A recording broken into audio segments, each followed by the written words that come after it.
Well, guys, I have to admit, these are getting a little tougher to make with each draw and each dropped points.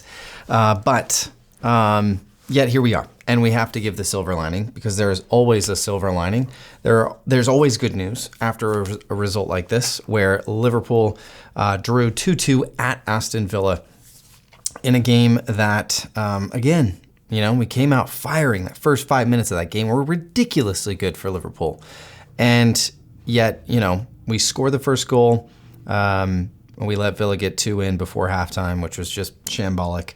And then Trent, salvages the point for us. And it just, oh my goodness, the heartbreak with Darwin Núñez and Jota and the amount of chances that we had in this one was it's just painful to look at. It's just painful to watch.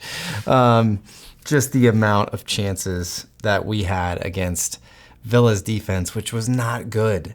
It was not good. And so it's just hard. But we got to talk about the match first and foremost. This is not on my official list, but Liverpool, again, kind of dominated this game. Now, I know the scoreline doesn't say it, but Liverpool with 2.44 expected goals to Villa's 0.73. So, we really dominated that game. 17 shots to Villa's 9, but it's 2-2. The points are shared, and so let's get into my silver linings, my good news after Liverpool draw at Villa. First and foremost, it is a point gained in a title race where, of course, we want the 3 points, but yet another point tallied into that points column, and we go 8 points clear.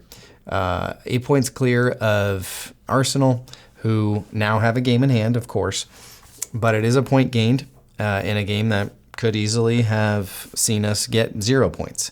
So it is a point gained. It's a big point, I'll say. And by the way, I predicted this game would be 2-2 a couple days ago. Pains me to say that. I really wish that I was not right on that, but I was. And so, I don't want to say that I expected the result, but, I predicted it, and I'm not happy that I had to predict that.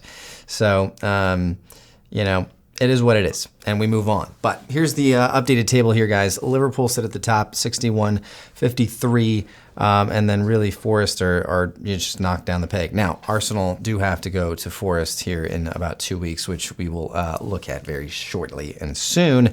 But we only have 12 matches remaining, okay? And why is that silver lining? Well, when you have a lead like this, now 8-point lead, every game that is played, and every time you knock a game off of that, games remaining or put a notch in the games played, that's an important stat to look at, because as that number gets smaller, and if that gap of 8 points, right? 2 weeks ago it was 6, now it's 8. When that gap remains the same or gets incrementally tiny a bit bigger, that's a big deal, okay? Now, Arsenal will see this result and they will think, all right, opportunity here.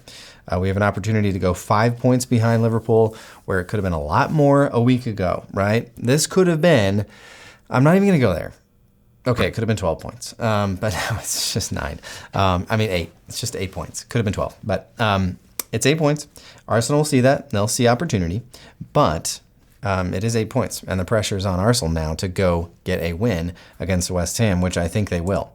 Okay, Salah scored a goal and had an assist again. The man just keeps producing. What can you say about this guy? I mean, it's just ridiculous. No one is even close to him this season in the Premier League and really in the world. I know there are other players who are producing, but this is the Premier League. This is Liverpool, the toughest league in the world, and Salah is doing it at age 32. It's ridiculous. So, a little bit of a silver lining there. Arsenal are going to win, okay? They're going to beat West Ham. I would bet a lot of money on that, even though I don't bet on sports. Arsenal will win, and that is not gambling advice, by the way. Arsenal will win. They are going to cut that lead down to 5 points.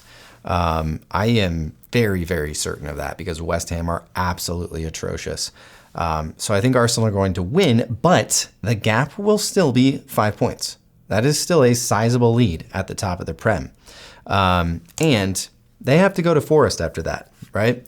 They have to go to a very, very tough ground and play a very, very tough team in Nottingham Forest. And I think that's going to be a very fascinating match. Obviously, Liverpool have to go to Man City, but that's another silver lining, right? That's another piece of good news because we have a big chance on Sunday to right these wrongs, to secure 3 points at the Etihad in what is going to be a massive, massive match. Of course, we knew that, but it is a big chance to make a statement, right? If Liverpool can go get 3 points at the Etihad and take all of the spoils from that game and basically prove that we are not going away, we are still here. We are still the leaders in the Premier League.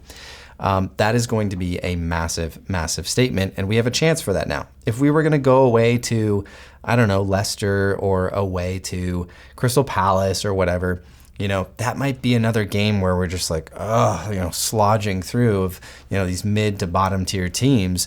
But now we have a chance to get up, right? This Liverpool team seems to get up for the big teams, right? We've already beat City this season. We've already beat Bayern Leverkusen this season. We've already beaten Real Madrid this season. This team likes to get up for the big matches, and this is going to be a massive match. So I think that's going to be a really, really good opportunity to go get a big, big time result to really kickstart us back into momentum. But I'd love to know what you guys think. Get your comments in below. I'd love to know what you think of this team right now. Do you have confidence? Do you think that we're going to see this thing out? And I'd love to know what you think. Drop your comments in below. Smash that like button, and we'll see you next time, guys. Up the Reds.